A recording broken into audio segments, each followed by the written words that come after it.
राजद्रोह की धारा 124 ए को लेकर सुप्रीम कोर्ट ने आज एक बड़ा फैसला सुनाया है।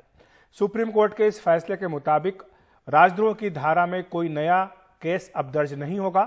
सुप्रीम कोर्ट ने सभी लंबित मामलों पर भी रोक लगा दी है। राजद्रोह में बंद लोग जमानत के लिए अदालत में जा सकते हैं। कानून पर केंद्र सरकार पुनर्विचार करने की बात पहले ही कह चुकी है। कानून पर पुनर्विचार तक 124 ए में एफआईआर करना ठीक नहीं। नई एफआईआर होती है तो संबंधित लोग कोर्ट जा सकते हैं, यह सुप्रीम कोर्ट ने कहा है। साथ ही यह भी कहा गया है कि नई एफआईआर के मामलों का कोर्ट तेजी से निपटारा करे। दुरुपयोग रोकने के लिए राज्यों को केंद्र सरकार निर्देश दे। जुलाई के तीसरे हफ्ते में इस मामले पर फिर से सुनवाई की जाएगी। पिछले कुछ दिनों में राजद्रोह कानून के बढ़ते इस्तेमाल पर सुप्रीम कोर्ट ने पूरी तरह से ब्रेक लगा दी है। कहा है कि 1870 से चले आ रहे इस कानून का तब तक इस्तेमाल ना हो जब तक सरकार इस पर पूर्ण विचार नहीं कर लेती। कानून मंत्री किरेन रिजिजू ने कोर्ट के फैसले का सम्मान करते हुए ये जोर दिया कि सभी संस्थाओं को अपनी लक्ष्मण रेखा में रहना चाहिए। We have made our position very clear and we also informed the Honorable Court about the intention of the Honorable Prime Minister. Beyond that, if anything else have happened, I don't know. But one thing I must say is that we respect the court, we respect the independence of the court. But there are things which is called Lakshman Rekha. All the organs of the state must respect each other.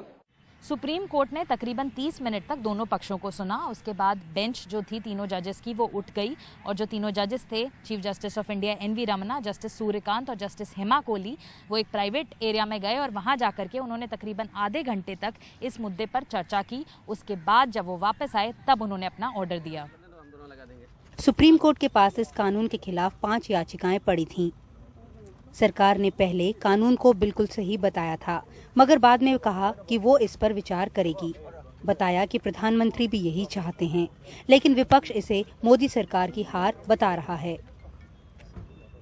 Delhi और गुजरात में बैठे अहंकारी हुक्मरान जान ले, हम ना झुकेंगे, ना डरेंगे, ना दबेंगे। अगर दलित की आवाज बनना, उसके लिए न्याय मांगना अपराध है, तो हम सब जिग्नेश मेवानी के साथ ये अपराध बार बार करेंगे। अब तक सेडिशन का गलत इस्तेमाल होता रहा है, लेकिन आज जब सुप्रीम कोर्ट ऑफ इंडिया ने ये सारे कानून के तहत जितने भी लोगों के खिलाफ केसेस दर्ज हुए उसके ऊपर स्टे कर दिया है, सारी वो कानूनी प्रक्रिया को प्रोसीडिंग्स के ऊपर स्टे कर दिया है, तो मैं मानता हूं हम सभी भारतवासियों को इस सर्वोच्च अदालत की इस वर्डिक्ट का स्वागत करना चाहिए। मैं स्वागत करता हूं और मैं मानता हूं कि केंद्र की सरकार को, सारे राज्यों की सरकार को, सबको एक साथ मिलकर एक राष्ट्र के तौर पे हम लोगों को ये डिसाइड करना चाहिए कलेक्टिवली कि अब इस मुल्क में सेडिशन के कानून की कोई जरूरत नहीं है। 2010 के बाद से राजद्रोह कानून के तहत 867 केस दर्ज किए जा चुके हैं। इनमें कुल 13,306 लोगों को आरोपी बनाया गया है। इनमें से 10,362 आरोपी अज्ञात हैं। आंकड़ों के मुताबिक इस कानून का सबसे ज्यादा इस्तेमाल बीजेपी शासित राज्यों में हो रहा है और सबसे ऊपर नंबर असम सरकार का है। हालांकि बीजेपी का कहना है कि इसे नकारात्मक तरीके से नहीं देखा जाना चाहिए। मोदी जी की सरकार ने 1500 ऐसे कानून हैं जिनकी आवश्यकता नहीं थी, वो पुराने हो गए थे, उन्हें हटाया गया। 25,000 ऐसे को कंप्लायंस रिलेटेड जो दिक्कतें आते हैं नागरिकों को, उनको हटाया गया है। 75वां साल है हमारे स्वतंत्रता का। तो इस पृष्ठभूमि में सरकार ने कहा कि इस विषय को वापस देखना चाहती है, वो इस पे गंभीर रूप से इस पे चिंतन करना चाहती है और माननीय सुप्रीम कोर्ट ने इस बात को स्वीकारा है और सरकार से कहा है कि इसे जल्द से जल्द देखें। एनआईए का कहना है कि इस फैसले का असर उसके द्वारा चलाए गए मामलों पर नहीं होने वाला, क्योंकि जो उसके मामले हैं उसके तहत आरोपियों के खिलाफ यूएपीए के तहत मामला दर्ज है।